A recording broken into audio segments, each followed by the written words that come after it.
Grant Mason joining you live today from the Pacific Northwestern United States of America. And joining me in the commentary booth is former gymnast Lacey Cartwright and Coach Clobber.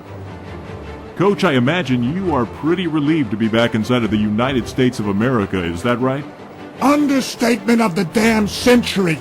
Christ almighty, I swear to God, if you take me back to China one more time... Okay, Coach, settle down. Once again, we are live, which means people can hear you speaking. Now, before we get started, I figured I would just go on record here by saying that the sport of gymnastics is a sport. Wow, Grant, what an astute observation. Well, apparently there's a controversy about that, and I figured I'd just go on record as saying where I fall on the spectrum. I happen to believe gymnastics is indeed a sport. Grant, I'm pretty sure there's not a controversy about that. I'm pretty sure there is, Lacey, and please, don't contradict me. Yeah, Lacey, shut the hell up. I'm the play-by-play. There's no point in you even being here. What?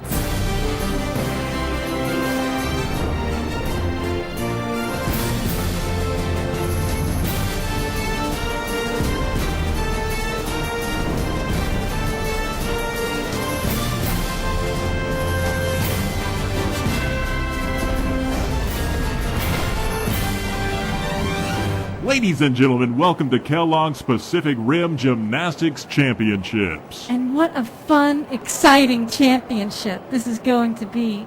You know, I think the fact that Kellogg's is sponsoring this might be giving a little bit of false hope to the international competition tonight.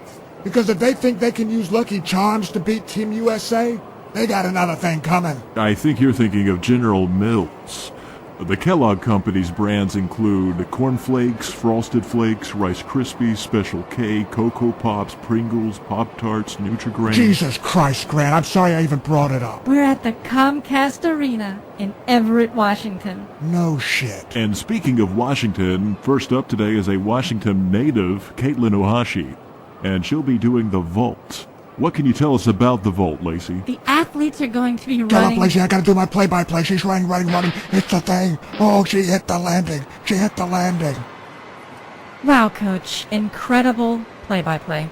Well, folks, there you had it. An impressive physical feat, running across the mat, hitting the springboard, and flipping over that weird thing in between the gymnast and the mats.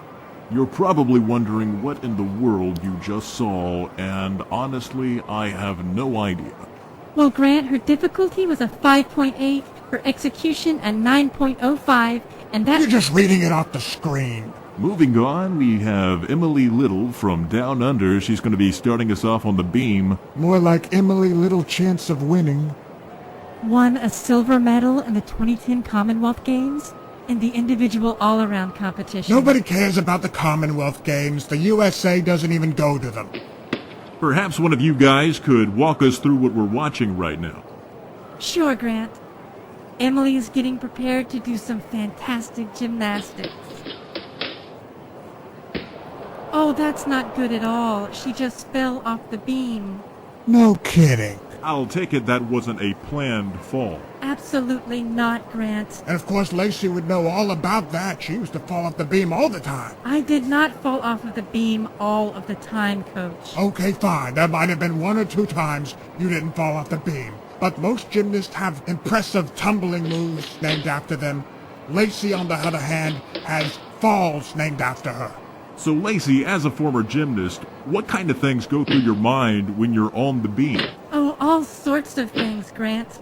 Usually when I'm getting ready to do some of the more complicated sets, I try to think of happy things, like rainbows, unicorns, kittens... Oh, for the love of God, Lacey, shut the hell up!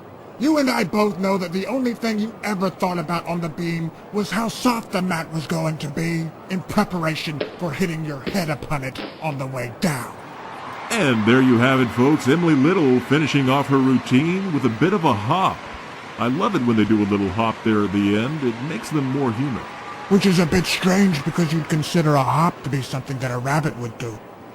For those in our audience who may be unaware, a rabbit, of course, is a small mammal found in many places in the world, and actually there are 8 different genera of the family known as rabbits, including the cottontail rabbit, the European rabbit, The Amami rabbit. Lexi Priestman was attempting an Aminar just now, and she stumbled a bit there on the landing.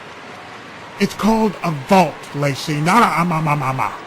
Coach, the name of that vault she was attempting is an Aminar. Stop making shit up. Anyway, as I was saying, rabbit habitats actually include meadows, woods, forests, grasslands, deserts, and wetlands.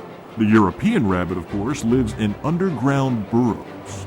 A group of burrows is called a warren. And on that note, we'll be back after the break.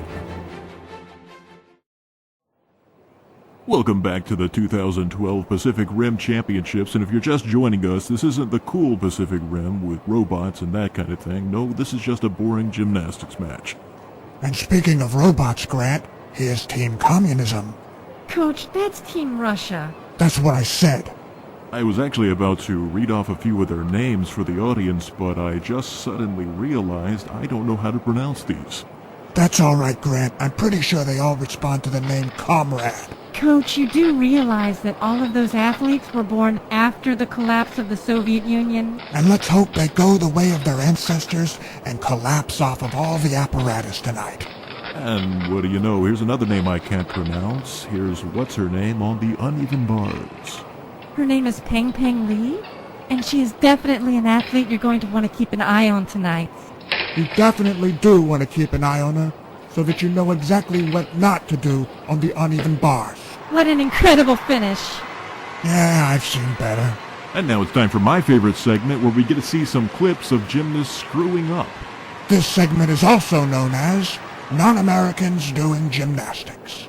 Coach, why can't you just admit that athletes born outside of the United States can also do gymnastics? What do you have against the United States of America, Lacey? What? I bet you're rooting for the communists, aren't you?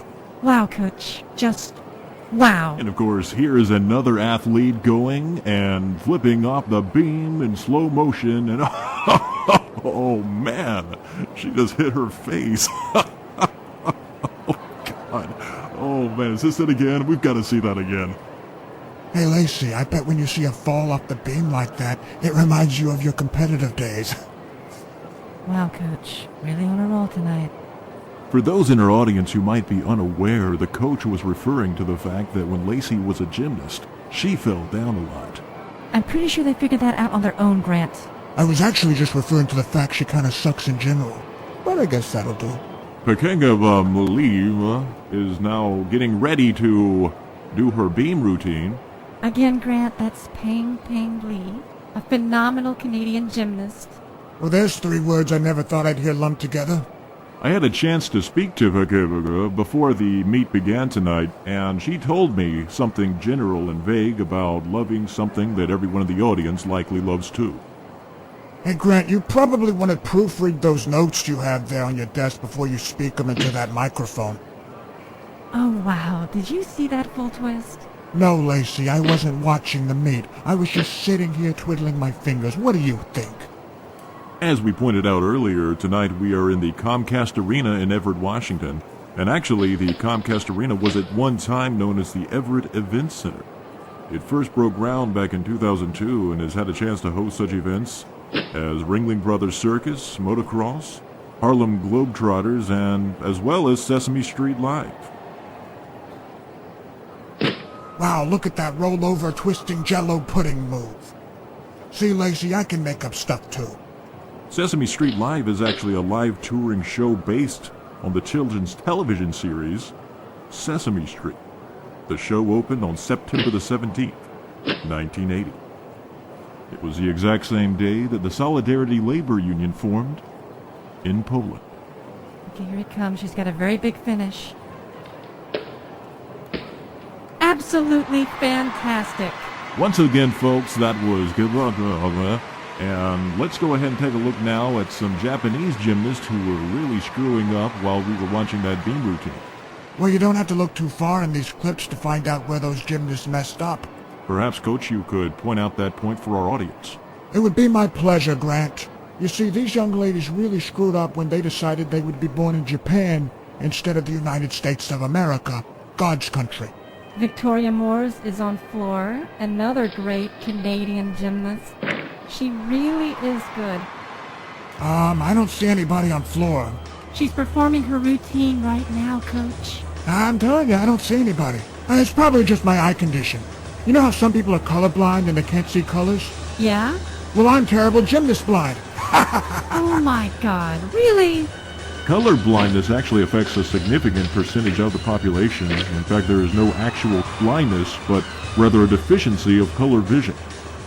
Earlier this month at the American Cup, she placed 4th in the all-around. So just shy of a medal. So how exactly do the judges go about judging a floor exercise such as this? Well, the first thing they'll be looking at, Grant, is whether or not this particular routine sucks. And on that count, she fails miserably. Actually, the difficulty and execution judges are going to be looking at 2 different things.